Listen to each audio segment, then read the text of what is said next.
Hey, everyone, Said here with Messy Growth. Today I'm talking to a guy who needs no introduction. Household name here in Poland, award-winning photographer, YouTuber, Instagrammer, author, musician, internet personality, a true Renaissance man. And he happens to run this little side project called Bread24, which also happens to be used by thousands of companies in 154 countries. No big deal, Michal. Thanks for being here. Oh, yeah, no pressure. Thank you for I knew I having me. wanted to speak to you for a long time because my Shvagir, he knows about you, as well as my Vuyak. And I was like, all right, let's talk to Michal. So I really appreciate you taking the time. I just love the way you combine Polish and English in such an amazing way. You're Bagier. Uh, that, Well, I'm an obyvatel of this country too, so I try to bring that out as much as I please can. say hi to your Schwager and your uncle. I will.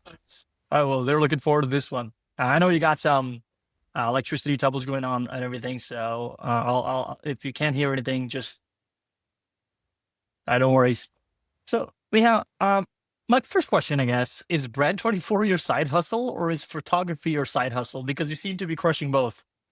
Uh, it's uh, that's only a perception. Most of my time is devoted to Brand 24. Probably 99% of my time, apart from the family time, it's devoted to Brand 24. So photography was only a high side hustle. I've devoted more time towards photography at the early stages, probably like 10 years ago till 5 years ago. I've spent every free time afterward trying to shoot some photos, photographing my family and pretty much everything I could just to Mm. learn myself, just teach myself. But yeah, lately it's less less time consuming, I would say. It's more of probably it takes a weekend every month or so. Every month, I use one of the weekends to maybe go on a hike or use a car to travel somewhere to shoot some photos of some cool stuff. So not anymore these days. But yeah, certainly at some point it was very tense. My life was either um Brand 24 or photography. That was you know uh, lucky I was able to combine photography with family stuff, all because otherwise, um, yeah, my marriage would probably be unhappy with me being away. But yeah, Yeah. that's the thing that my wife loves to shoot photos as well, loves to Oh travel. wow. So we managed to combine those two. Okay, that's very nice. We have something interesting. Somebody once told me that it's very lonely at the top of the mountain. The view is great, but it's very lonely. You've got, I mean, upon doing this research, I don't use social media, but through using my wife's social media, I saw you have 136,000 followers on Instagram, 35K or so on YouTube, subscribers, 100K on LinkedIn. You're pulling Jay-Z numbers here for Poland, and you built Brand24 for thousands of customers globally. By any measure, if you look at it, you have made it.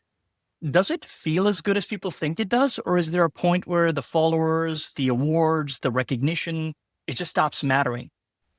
Mm. Yeah, yeah. I'm likely at this point, although you can always find a new challenge. Uh, uh, Probably, and probably because you can always find this new challenge, is that I pretty much um I care way less about social these days. I used to be super excited about social. I used to be super um devoted to it. It put a lot of pressure on me, both Mm. photography and Bread 24. Like I would get a um anxiety attacks with by uh it, by having no non-certified bangers for photography profiles or for Bread 24. So that I felt like my best work is behind me because there's nothing I can do to replicate that how unique was the photo of lava flowing from the volcano that looked like a lizard, and because it was one in 100 or one in 1,000 or even one in 1,000,000 opportunities. And likewise with Brand 24, I thought that maybe my best, my best work, like the funny videos with Brand 24 are already way behind me. So Hmm. what's the point? So um, so yeah, I certainly had this issues, and I probably like I definitely still care, but in a different way. Like it's not as um even though social right these days is pretty much about um, quantity and not Yeah. only quality. Maybe YouTube less so, because every video is a separate case. But Instagram, TikTok, LinkedIn, and it's Yeah. the name of the game is also quantity. It's to put to churn out this the the best practices for AI optimization or something like that, or to release a lot of photos or a lot of video reels, which I had no uh like uh, no inclination towards Yeah. like I'm at the point where I do that because I love that, but I don't necessarily share all of my work. I used to be very like I used to share all that was happening in the company, or all that what I was doing in terms of the photography. Right now, I'm very very selective. So if I have something that I really believe that can be of value for, for one of those words, I'm Mm. I'm sharing this to share this, um, but again, it's probably I'm 10 to 20 times less active on. I haven't posted on TikTok for 2 years, and I have 200,000 followers there for Oh, photography. So I forgot to look at TikTok. yeah, yeah. So it's crazy. Like it's and I feel like it's it's also missed opportunity to some extent because uh, that's probably a lot of money I could make by I don't know like having some sort of sponsored deals with Instagram, pushing out more podcasts. I rarely do podcast episodes. Today I'm editing one, but yeah, it's just less about quantity and more about quality for me these days. It's those are still my passions. Photography. It's not like I stopped liking to shoot some photos. I'm just probably way more selective because I want to keep the high bar that I um, raised for myself over the years. Although I don't want to sound like this obnoxious guy that thinks all his work is quality. I've pumped a lot of um, like poor quality shit, both in terms of photography and business, or music for that matter. So um, so yeah, it's just that I'm at the point where I want to be more surgical with my posts and more yeah about quality. If that makes sense. Mm. Yeah, 100%. I guess that based on what you were saying, I wrote down 3 questions. I read this quote somewhere from one of their musicians is that a musician never really retires. They just stop producing music because they don't have any more music left in them. So when you say that, hey, I've reached kind of like maybe not the peak, but at a point where I can be selective with things, where I can do things the way I want to, how I want to, I can not about quantity anymore. Do you kind of feel like you have more music in you? Oh, certainly.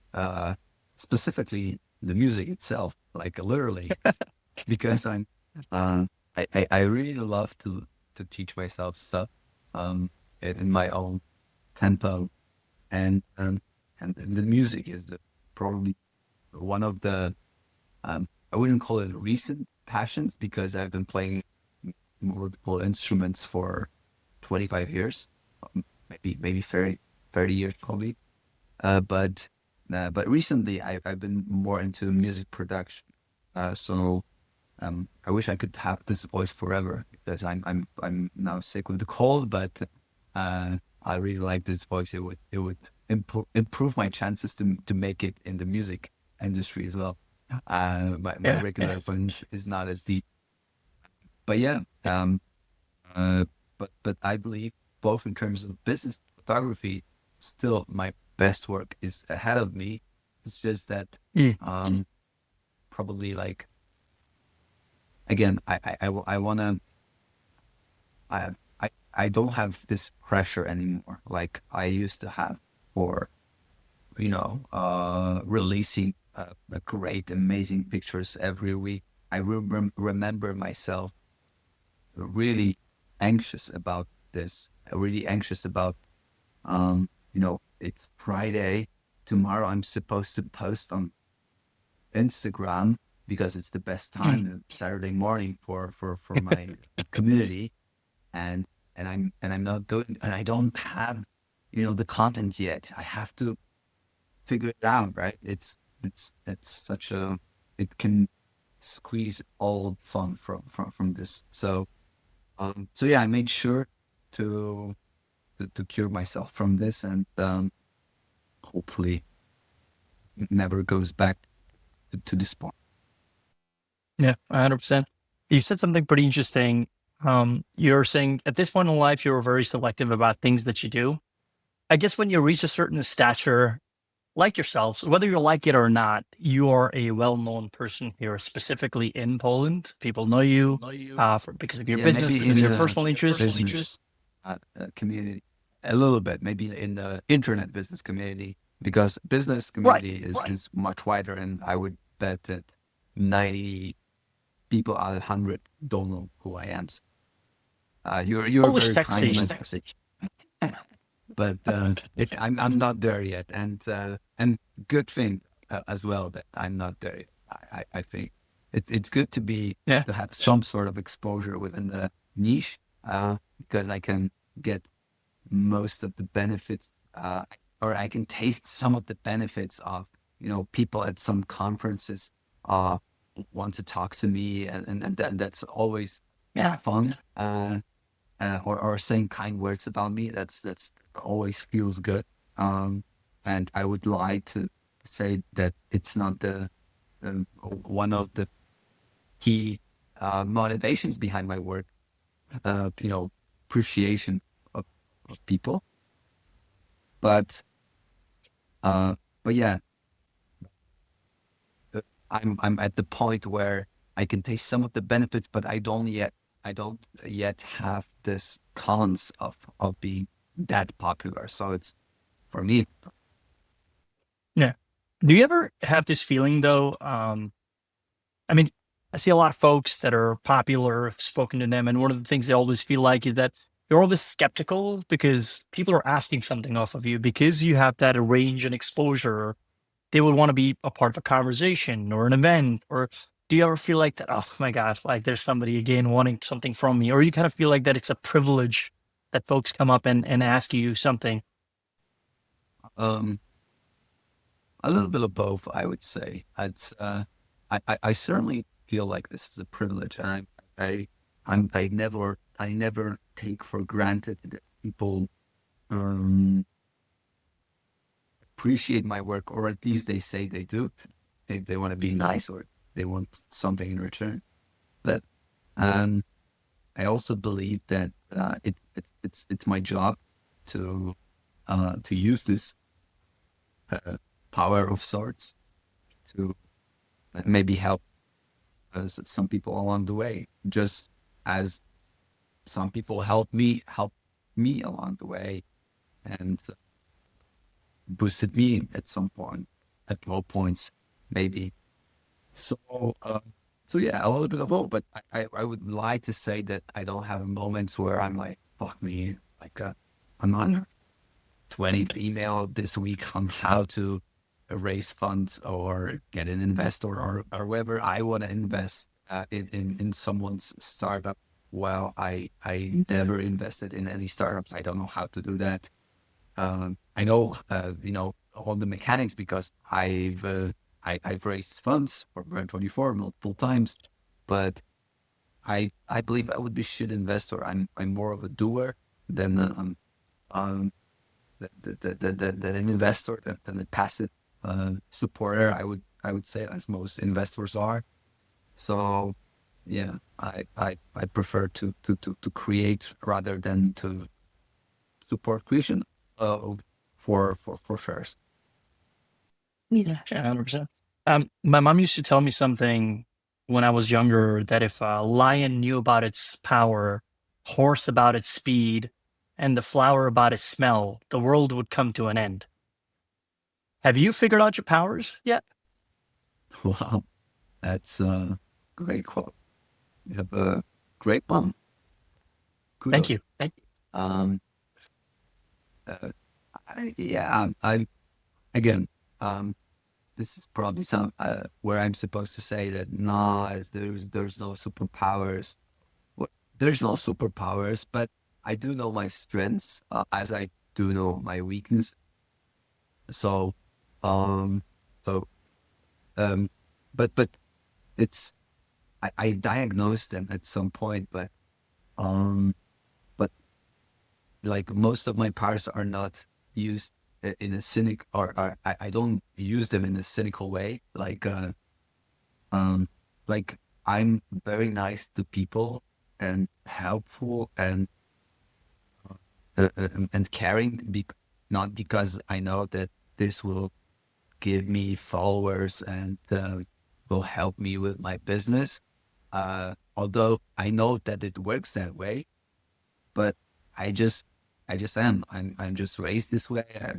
My character is big this way. This is also problematic to some extent because I rarely say no, or I like over past probably 3 years I taught myself to say no more than I did before. Can you hear me? Yeah, all good. Oh, sorry, because I've lost vision for some reason. No, no worries. I can see you. Oh, right, cool. If you've lost vision, we got serious problems, and we need to call a Karetka at that point. Yeah, yeah, yeah. So yeah, I certainly have some problems, some issues with being assertive to some of the pleas, and and yeah, I probably helped a lot of people where I could charge some money for the help that I provided, but I never did. Um, so yeah, uh, but I'm also very aware of my issues and my cons and my um, uh, bad side, if you will. And that's probably how at this point I can be, just like we discussed, be more selective about my work because I know where my input can be best and where maybe some of my cons will uh, take better of me in a way. Percent. Um, I saw this video of John Sturges on YouTube where he retired from the Daily Show when he actually retired. And he had a farm up in Jersey. He's very happy. It's like completely 180 from what he actually did for a living, which is being a comedian. Do you have anything like that? Is there a post brand 24 slash I'm done with this shit plan? Well, um, there's no plan because for now, like I'm super happy with Brand24. The results are great. I have a lot of influence. Like I have all the influence that I could imagine with company. Even I could imagine that if I had 100% of Brand24 shares, I would have similar influence. So that's a very motivating for me, probably for most of entrepreneurs, founders, even. So as long as I'll have the um, the freedom to realize my ideas here, there's no thinking about something else.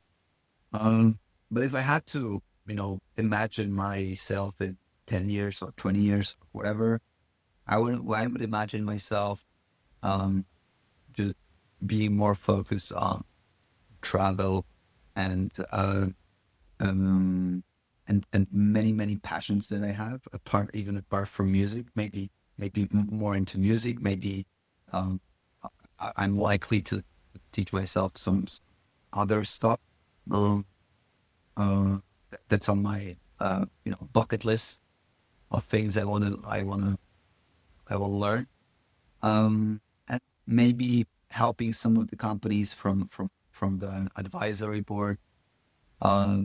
We've been through a lot over past 15, 20 years. So, yeah, I hopefully I've accumulated some knowledge that can be helpful for businesses out there. Uh, as long as I'm at Brand 24, I'm not taking any positions, even though I'm getting a lot of requests for joining advisory board at some companies.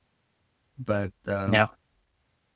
but yeah, I again, I want to be selective about my work, and I don't want to be a guy who's part-time Brand 24, part-time board member there, part-time board member there, maybe part-time investor, business angel. Like I'm super respectful of people who can do that or who likes to do that. But like I'm I believe I'm probably better in terms like I create more value and be very operational rather than uh, within the advisory role. Although sometime in the future I might transition to the latter. 100%. I'm curious, what's the first thing you would do when you exit Brand 24? The first thing you would do? Ooh, I already did exit, but uh, um, like I had no No, in the sense that that's it. That chapter of your life is over. like I'm not working anymore. That's a Yeah.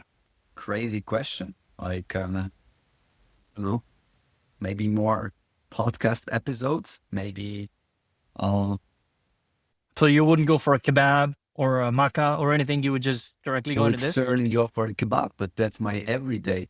Uh, uh, yeah, that's just my regular, an average work day. But yeah, I really don't know. I don't know. Maybe I would. At first, I would certainly take some time, maybe to reflect, um, and maybe find some new idea. Although I already have more than enough new ideas for new businesses that I cannot start because I don't have time. Maybe at some point, if I'm not at Bread 24, I'll start another business with 100%, you know, with my co-founder, and and yeah, that would be it. But it's also likely that Bread 24 will be my last business ever, as Yeah. Yeah. you know, as weird as it sounds at 30, 40 years old. Actually, it doesn't sound weird at all. If you've made it and you exit out, the objective is not to go at the top of the building; it's to go out of the building. Um, I know so our exit wasn't like this amazing uh, $1 billion deal that made me into the yet. billionaire or whatever. Like no, Brand 24, we sold our shares at 100 million valuation, which for most people is more than enough, and I'm one of those people. So that and I have a fraction of that, obviously, with my shares being fraction of Of the course, of full course. um, full control. But still, it's more than enough for me. I'm happy with that, and that we are again at the point where we can live comfortably, but we are not as wealthy to have this wealthy people problems like with security and stuff. So, um, yeah, it's it's a I think we have this sweet spot, and mm, but So no Bugattis parked out front? no Bugatti. Certainly, I've the first thing I bought when we sold uh, our shares was a new um um a new uh, uh, floor mats for my Volkswagen car, and I bought um summer floor mats during the winter. So because I felt like I don't care, like I made it, like I can probably wear summer floor Let's live a mats little. during the winter with no consequence. I will. I can get myself another floor mats in 6 months, or if I want. Oh, so yes, from some perspective, I went crazy with the money. As you get into your life, a point, it's something I've thought about as well. Um, is there some lesson you want your kids to take from this? Your whole life, Brand 24, the ventures you have done, activities you have done. If there is a lesson, what would that be? Oh, there's hopefully multiple lessons, although um, it will take time for my kids to maybe realize those lessons. Although I do my best to you know instill some of them into my kids. Um, oh, Probably the biggest lesson, or that is the first lesson that I've ever taught them is to to to be open and kind in a way. I know it sounds very coach like and bullshit like, but like um, I really believe that me being this like person who is so um, fanatic about being kind to customers, the shareholders, being honest and even maybe too honest to some extent because I share a lot about my insecurities and my challenges. Um, and all this helped me immensely along the way. Um, it helped me to build relationships with customers. It helped me to become a good salesman, even though I'm not really that good in sales, but I'm, kind enough to stand out um, in next to most of the sales professionals. Uh, so, you know, it's those are small things sometimes, like uh, uh, teaching them to say thank you, sorry, um, uh, to some extent as much as possible. Like I I don't teach them to be a pushover. Like if somebody hits you in the face and you shouldn't be sorry about that. Um, but uh, but if everything is like in a neutral environment, it's great to say sorry, to say thank you, to open about some of the problems, some of the issues you have. Like it's so many points. Like my oversharing would would be a savior for myself or the company. Normally founders only speak about their success. Um, we share our success on LinkedIn. Another great month, another great quarter, yada yada.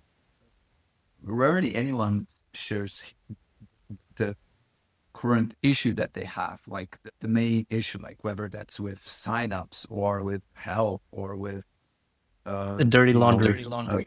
dirty laundry or culture within the organization or some sort of a PR price, whatever that is. When we start to share our issues, we are opening ourselves up to to solutions that can come from most unexpected direction. Like I had so much help in such many challenges from various fields of Hmm. work and private life, where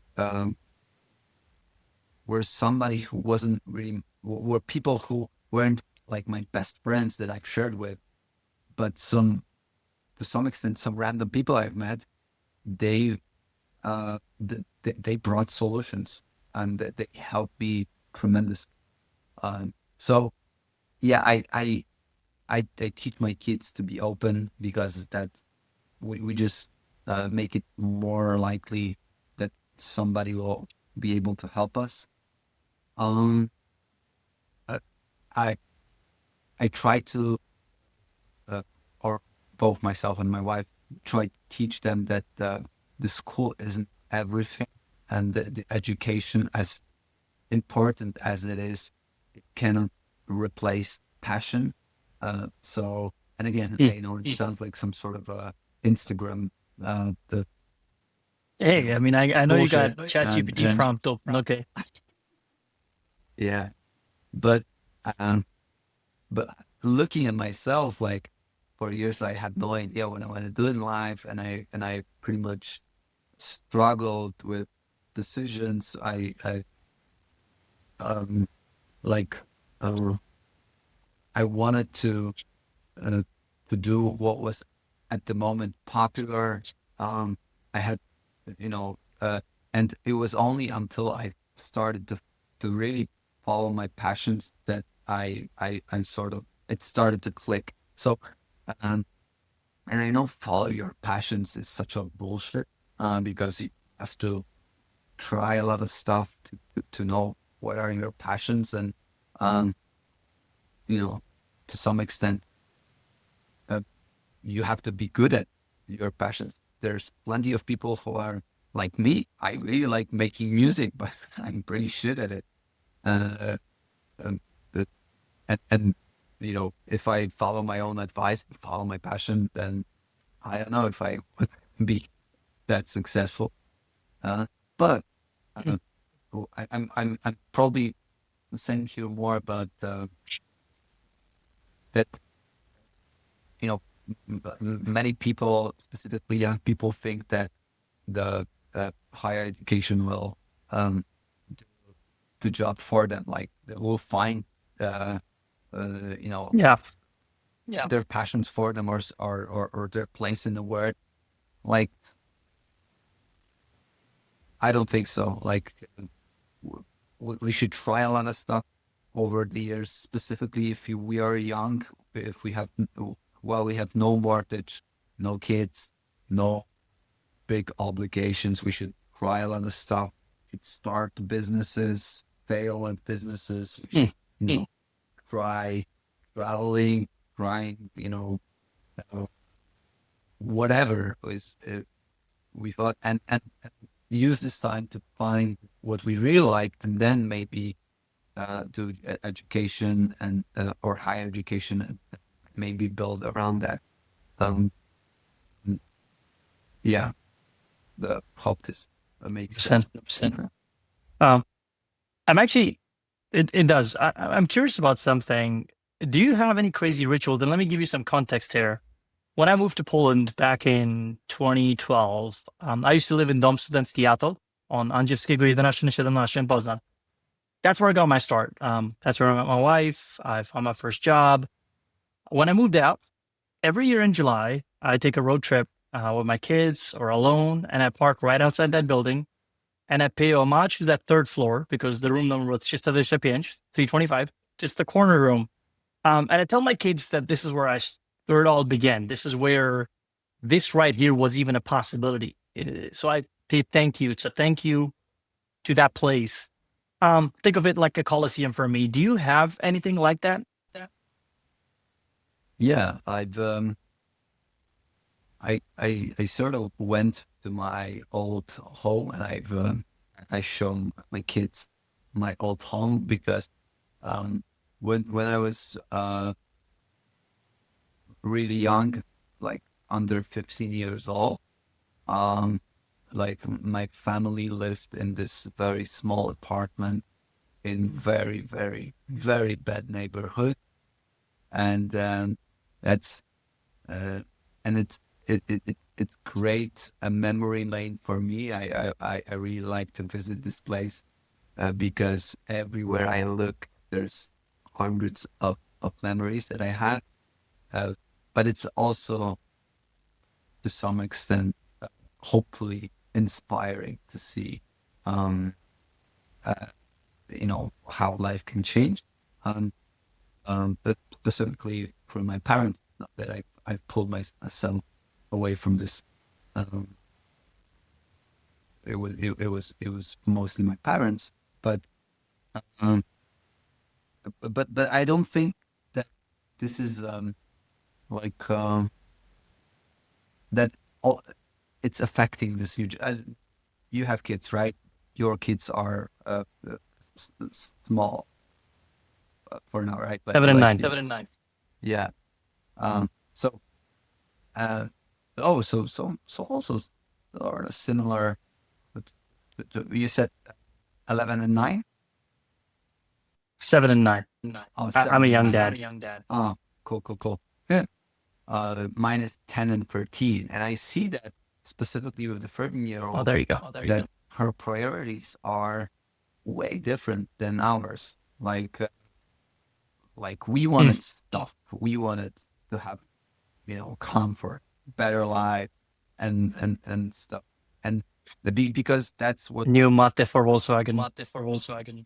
Yeah. And I see that they they have zero materialistic dreams in a way. Like they don't dream about lake houses or boats or nice cars like we did.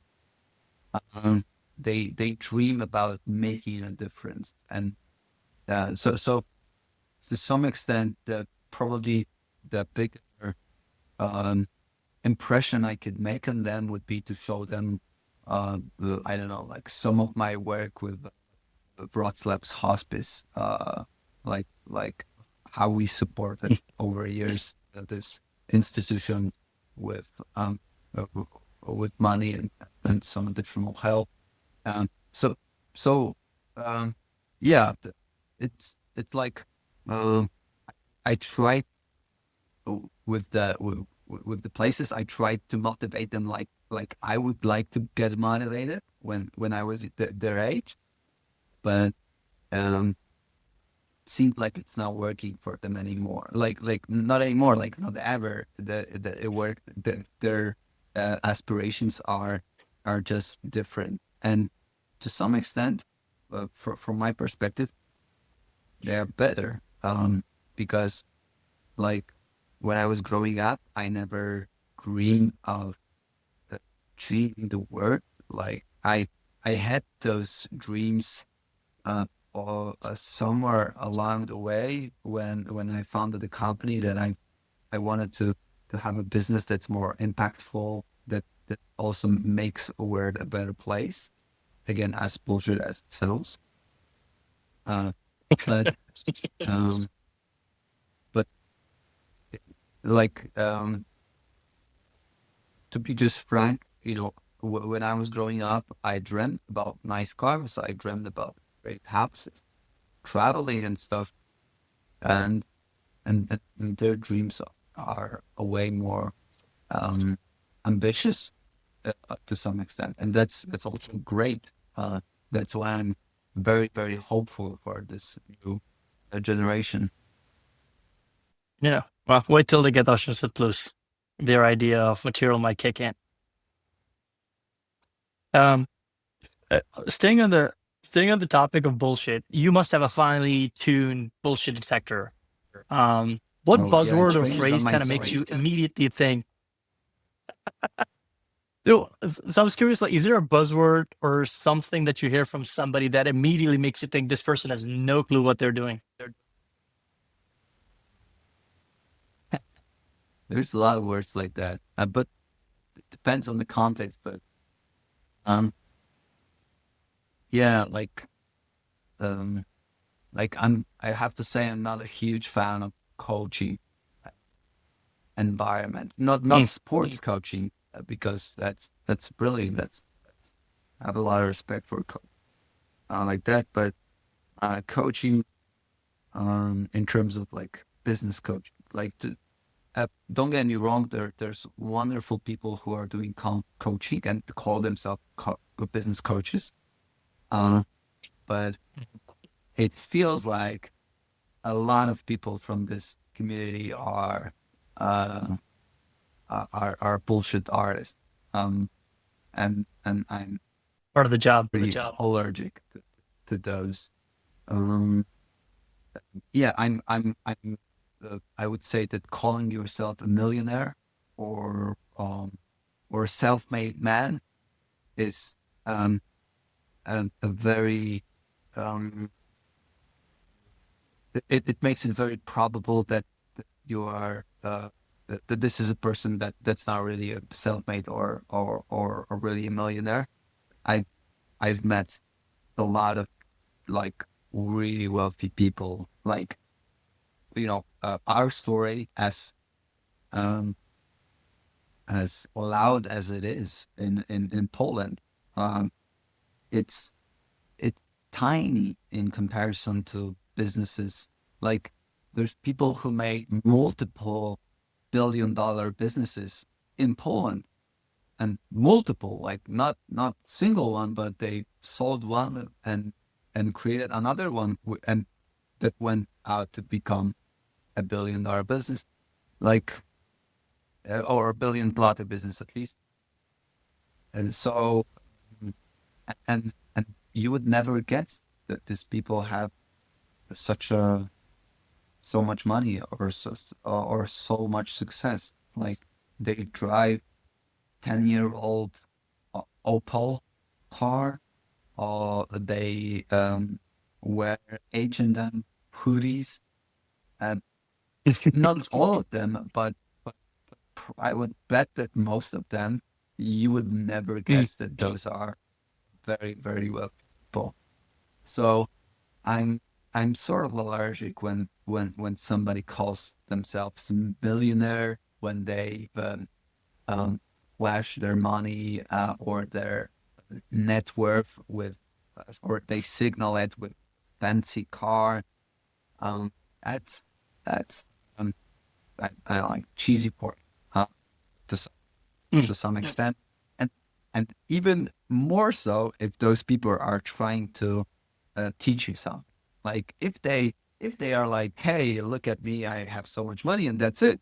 That's I'm okay with that. Like whatever. Like it's uh that is a criteria for some people of wealth that can impress a lot of people, certainly. But Mm. the Mm. worst Yeah. kinds are if they try to use this leverage or use this impression to to to, to share their wisdom, and their wisdom typically is something that ChatGPT would be I'm happy to prompt or to to generate. So so yeah, that's the biggest.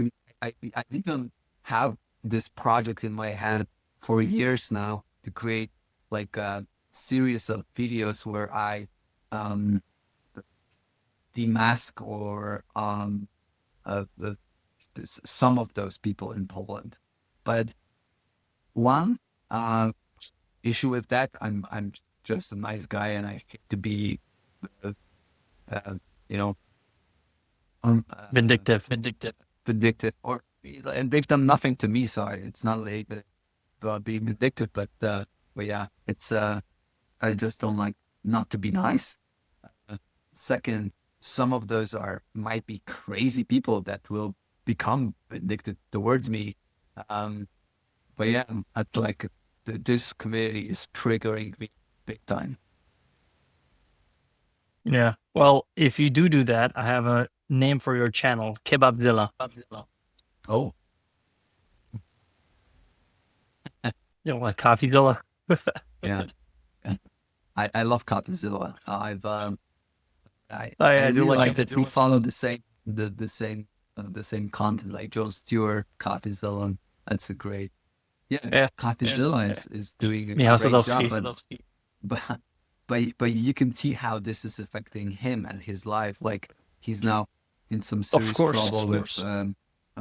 with Jake Paul or Logan Paul, right? Logan Paul Logan is Paul, suing yes. him for hundreds of millions of dollars, and his insurance company, you know, turned up the agreement with him, so he's not any more protected from liabilities of his YouTube channel. Mm. So, so it's tricky situation, and yeah, and it shows that Yeah. it takes a lot of guts to chase those um, fuckers, and I'm not sure I think, I have the guts for it. yeah, I think like, the biggest issue is it's your family at the end of the day, right? Like we are folks that have people that rely on us in a lot of ways. If you're single, you have nothing to lose. That's, you can go and be as brash as you like, but we have a lot to lose in our position. So you can't really go willy nilly.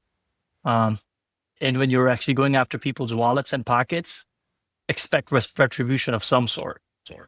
Yeah, I thought about this a lot when um, when the war in Ukraine started, and we were very um, Mm. um, devoted to fighting Russian propaganda and disinformation, Yeah. disinformation in on the web. We've helped a lot, and we are still helping a lot. And there was a time there was a moment where I started to wonder, like, are we making ourselves targets, or like it's crazy to think that way, even because, or maybe that's very self nobilitating to even think that way, that somebody would care about it. Uh, uh, but there are some things that and, and and there are some things that whether you have a family or not, um you shouldn't be silent in a way. And to some extent, Mm. I'm wondering if whether this millionaire coaching bullshitters, you know, they're also ruining people's lives.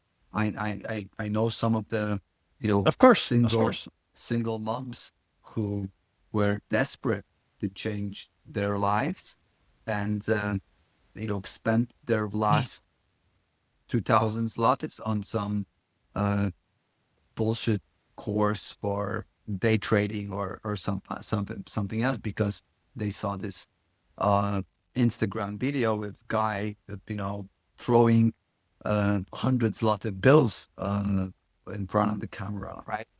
And Jesus. it just it just boils my blood.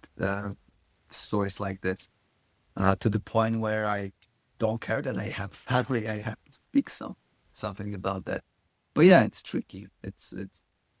tricky. But Mm.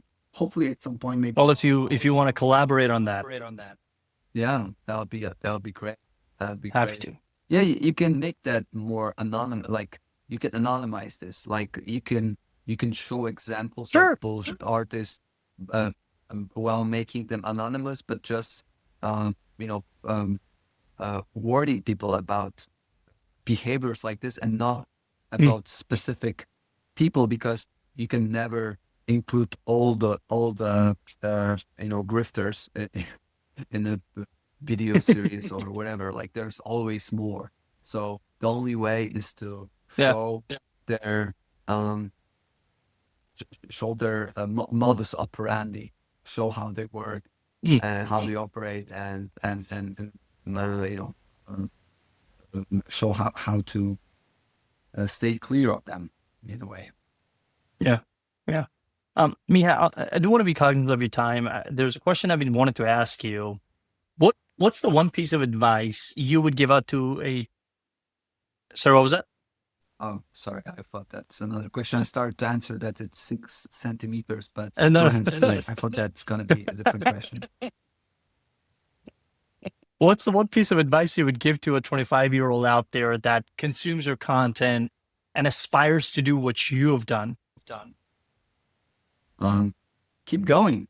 It's probably the biggest lesson from all of those years is that you had to have all of those years to have some sort of a success. Like people only learn about me over past 5 years, but I've been doing this for 20 years or more.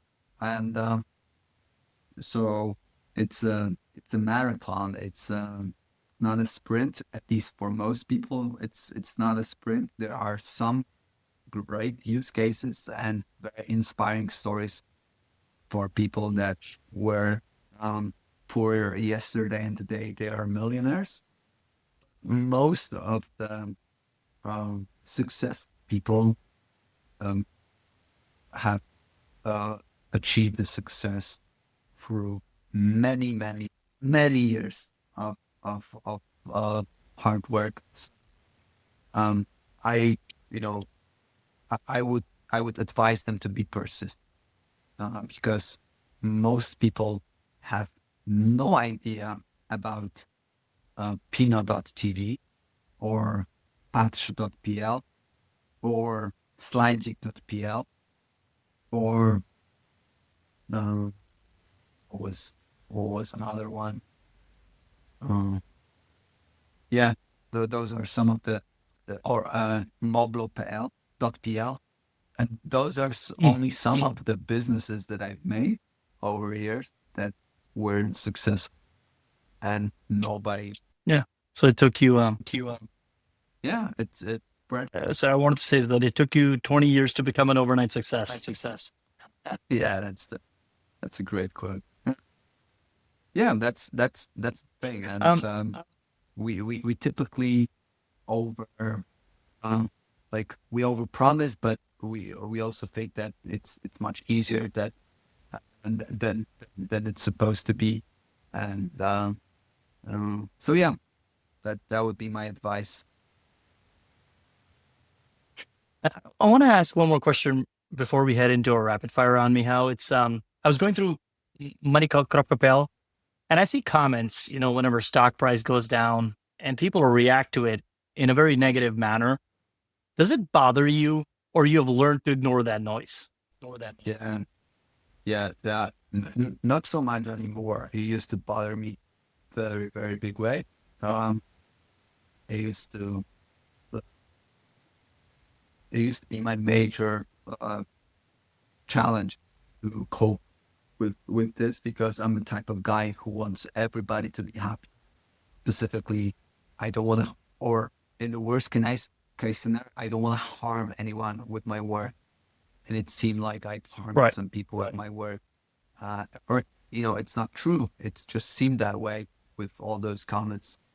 So, so yeah, but over time, I just grew probably a thicker skin. And I also realized that stock exchange is by nature a type of um, community, a type of platform where there's but always somebody who will be unhappy because even the best company that grows over years at a steady or even great pace, when you look closer, it does have some sort of ups and downs. The overall trajectory is great as it is with Brent 24. We went from 30 zlotys to 50, 55 zlotys over years, like doubling the IPO um, stock price. But uh, but there's always ups and downs, and during the ups and downs, will be somebody who lost their money, and people who lost Mm. their money on the stock exchange, specifically on the stock exchange, that there's no uh, not a huge entry point, so anybody can be a trade, and uh, they will never blame themselves. They will always blame me and blame you. Of course not. Yes. So, not so Um, much anymore. I think. no, I got you. Yeah, like I said, I want to be cognizant of your time. A rapid fire round, very quick questions, super quick answers. Best advice you've ever received, business or personal? Um, to distance myself from the comments on and my bell Cool. Advice you ignore or wish you had listened to? to start business globally from day one and not the year four, number four. Cool. That's pretty good advice. What would you tell your younger self, say 10, 15 years ago? Keep going. That's pretty cool. One ongoing challenge that is keeping you up at night? At this point, there's only one type of problems that I have, or at some stage, anyone has, and those are health problems. And other problems than that Yeah. are probably are not really problems. Some sort of challenges to overcome. Yeah. So only health issue wake me at night. I got you. Well, I hope everything goes well. Favorite restaurant, meal, or spot in Poland? It's a Petra Gyros kebab place in Wrocław. Okay, well, I'm going to be there next week, so I'm going to try them out. Thank you for that. One tool you swear by. Brand 24, but if I were less self-promotional, I would probably these days go with ChatGPT. That's my Mm, over past 2 years. That has been my number one tool by far. mm, mm. Perfect. Well, yeah, I wanna thank you. Where can listeners find you other than LinkedIn? Any upcoming project, launch, talk, event that you're excited about? Not at all. No, it's all going downhill from now. So, yeah, yeah. Maybe my YouTube and LinkedIn would be the best if you want to follow my business um, um, interests and remarks for photography, mostly. 100%. Yeah. Well, yeah, I want to thank you. First off, my wife, when I told her I will be talking to you, she said she'll make some cookies for you guys. So I'll bring it down to Wrocław to your offices and give it to your team. So I want to, yeah, I want to thank you for that. Appreciate you coming on. Folks, if you got value from this, share it with someone who needs to hear it. I'll see you next week. Thank you, Michal. My pleasure. Thank you so much.